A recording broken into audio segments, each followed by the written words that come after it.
It's my phone. She's lying. Samsung is better than iPhone. Over the past 11 years, I have been an Apple user. In fact, I have never had a Samsung phone before. But there's been so much hype around the Samsung S25 Ultra, and with all the new features, it honestly looks like a really cool phone. So I sold somebody's phone so that I could test out, would an Apple girl like me enjoy switching to Samsung? Let's put this to the test.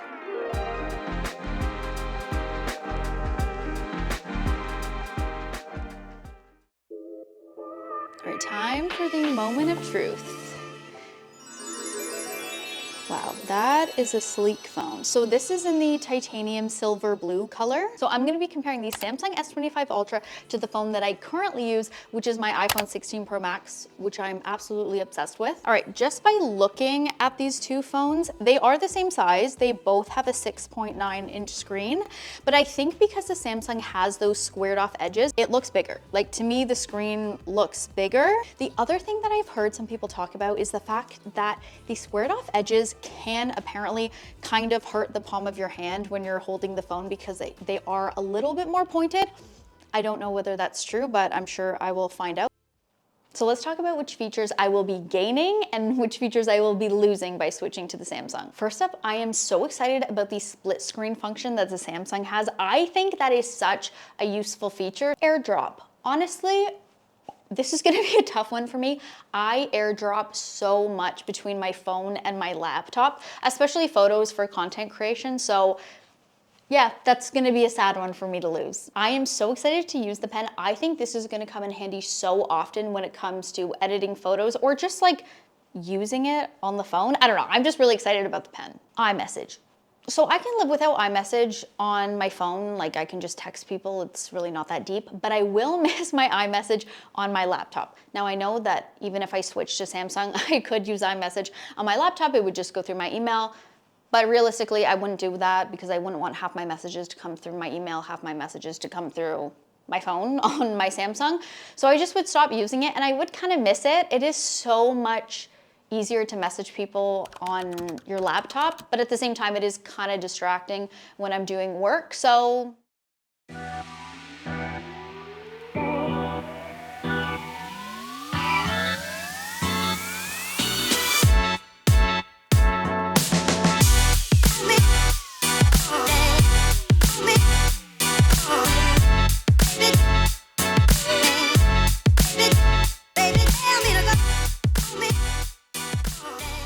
The thing that is so cool and fun about the Samsung is that there's so many ways to customize the look of your phone between all the wallpapers, changing of the icons, changing of the color scheme, and this is all built right into the phone. Whereas with the iPhone, you can do some of these things, but you generally have to use a third-party app for it. Two of the wallpaper options that I really like, first up is the dynamic wallpaper. Basically, you pick a theme, in this case, it was cats, and then the wallpaper changes every single time the phone goes to sleep. And then the second one is the fact that you can make your own unique AI wallpaper. Guys, this is the coolest thing ever. So basically the phone has themes and prompts built in. For example, silver Arctic landscape. So you can use one of these built-in prompts to make your AI image, or you can actually customize the prompt. So you could change the location, you could change the color, and then use your own custom prompt to make your AI wallpaper. If I had this phone, I think I would be playing around with this feature like every other week, just changing the color, changing the terrain, things like that.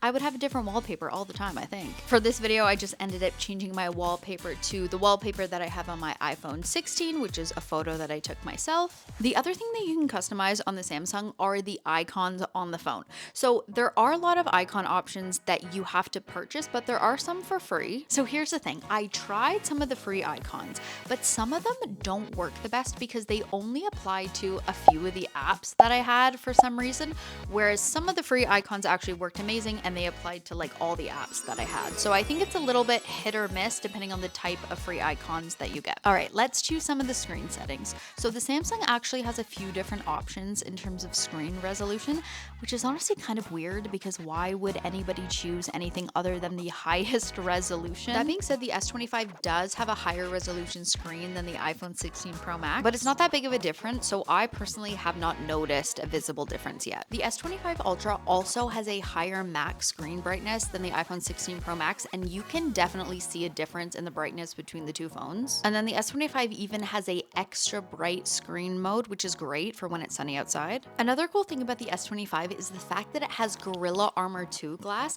and one of the features is that it's supposed to reduce the reflection of the sun or the light on the phone, and I can really see a difference between the two phones. The Gorilla Armor 2 glass actually does reduce the glare from light. You can see in this clip that the light coming off the iPhone is a lot brighter than it is coming off the S25. So between the resolution, the brightness, and the reflection, I think the Samsung S25 wins when it comes to the screen. All right, so when I started this process, I kind of thought it was going to be an easy transition from the iPhone to the Samsung. And that is mainly because I've seen a lot of content creators talk about the fact that they feel like Samsung has kind of evolved over time to be more similar to the iPhone. So a lot of content creators were saying that the S25 is actually very similar to the iPhone in a lot of ways. For example, when you pull down on the right side of the screen, you get your toolbar, whereas if you pull down on the left side of the screen, you get your notifications. That is the same on both the Samsung and the iPhone. But honestly, it's harder than I thought it would be. I find myself going to do something on the Samsung and I automatically do it the way that I would do it on my iPhone. And obviously that is not the correct method of doing that thing. And then I'm getting so frustrated because I feel like I don't know how to do anything, or I really have to think and try and remember, oh, right, how do you get to that thing? On the Samsung, it is going to take a little bit of an adjustment. Obviously, I've only been playing around with this phone for a day, so I know that's to be expected, but yeah, it's just the process is like a little bit annoying on the first day.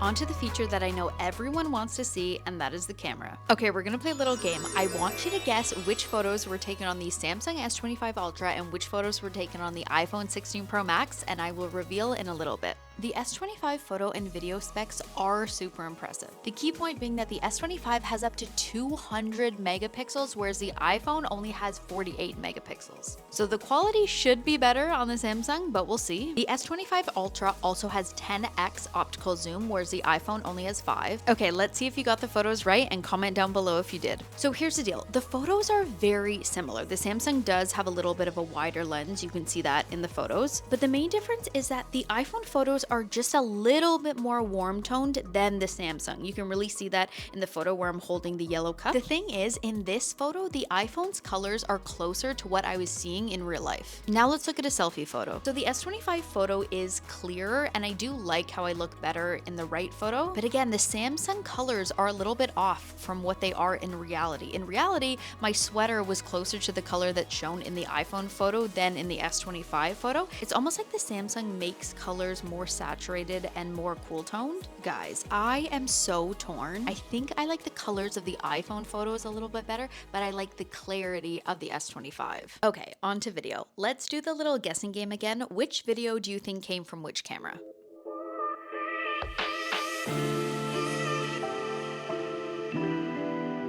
The major video feature that the S25 Ultra offers that the iPhone does not is that you can film in 8K, whereas the iPhone only shoots in 4K. But obviously 4K is still so impressive for a phone. In 4K, both cameras offer 120 frames per second, which is unreal. The other very exciting camera feature for the S25 Ultra is the fact that it can now shoot log footage. I feel like content creators are very excited about this feature. This is not completely new to cell phones. Last year, Apple came out with log footage on the iPhone 15. If you don't know what log footage is, basically it's footage that contains more details and it makes it easier to color grade. The log footage looks grayed out, and then you have to use something called a conversion LUT to bring the colors back to life. The thing is, you can only really add that conversion LUT on an editing software like Final Cut, DaVinci, or Premiere until now. The insane new feature of the S25 Ultra is that you can now convert log footage right in the camera app. I think this is the best new feature in the S25 Ultra for content creators, because a lot of content creators only use editing apps in their phone, and now they actually have a way to use log footage in an editing app on their phone rather than having to use an editing software on their laptop to put on the conversion LUT. Okay, back to the video test. Let's see if you guessed right.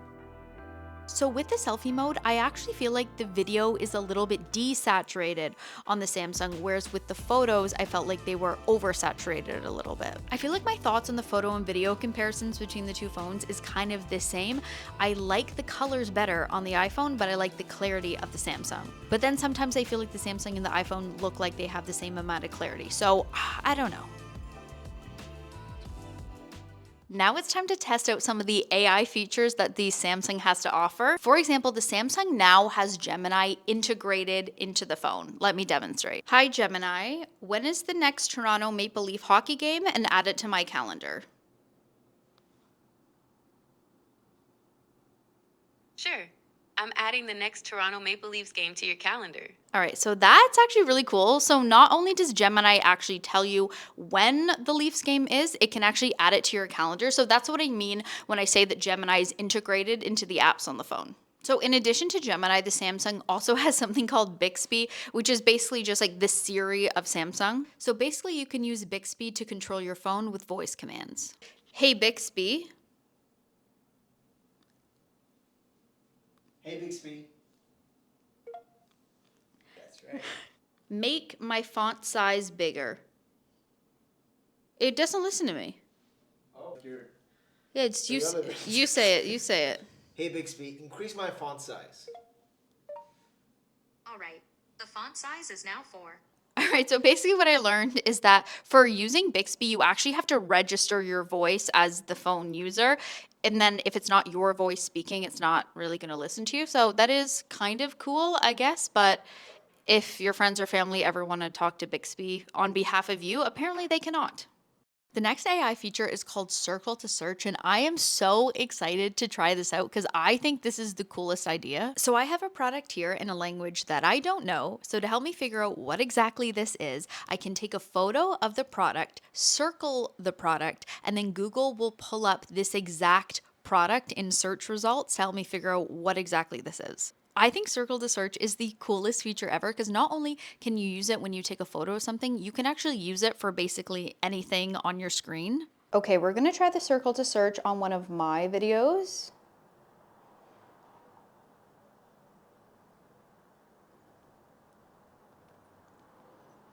Let's see. Oh my gosh, that's crazy. It knew the exact product. It's the Conair power steamer. Like this is literally the steamer that I was using and it was able to pull it up. That's wild. Like it not only knows what type of product it is, but it literally can pull up the exact one. Wow, that's crazy. The other very hyped up feature of the S25 is the new Snapdragon 8 Elite chip. It's supposed to have amazing processing power and make the S25 very fast and very smooth. The thing is, the iPhone 16 is also very fast, so I'm very curious to see if the if the Snapdragon chip is in fact faster. Okay, let's run a little experiment. I'm gonna open apps on both of the phones at the same time and see which one opens faster. So the Samsung is the winner by like literally the smallest millisecond, but it did still win. The other little experiment I'm doing is scrolling through Pinterest and seeing which phone is faster. You can see when I'm scrolling through the S25, I'm like covering more ground with each of my scrolls. Like this phone is fast. Although both phones do have to stop every once in a while and load the Pinterest page, I think the S25 is definitely faster as I'm scrolling through.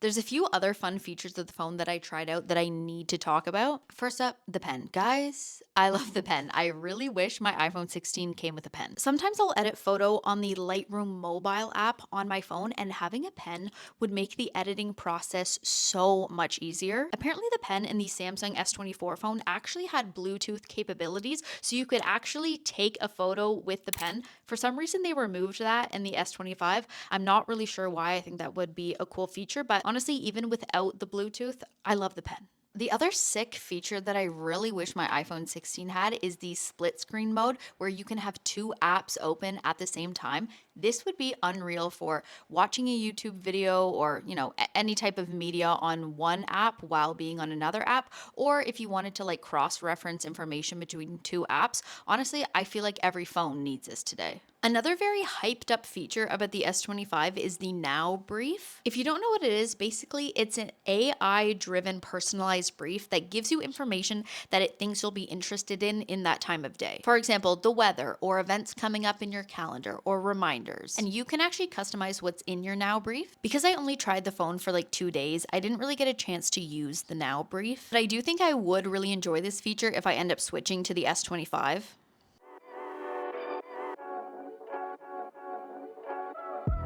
So I've tried out the Samsung S25 Ultra for 2 days now, and here are my thoughts as an Apple user. Overall, the S25 Ultra is a very impressive phone. I think my favorite features are the split screen mode, circle to search, the pen, and being able to convert log footage right in the phone. There's 2 features that I didn't get a chance to try out, so I'll have to try those out in a different video, and that is being able to make a photo of yourself into an AI cartoon and being able to make a photo preset using one of your own photos.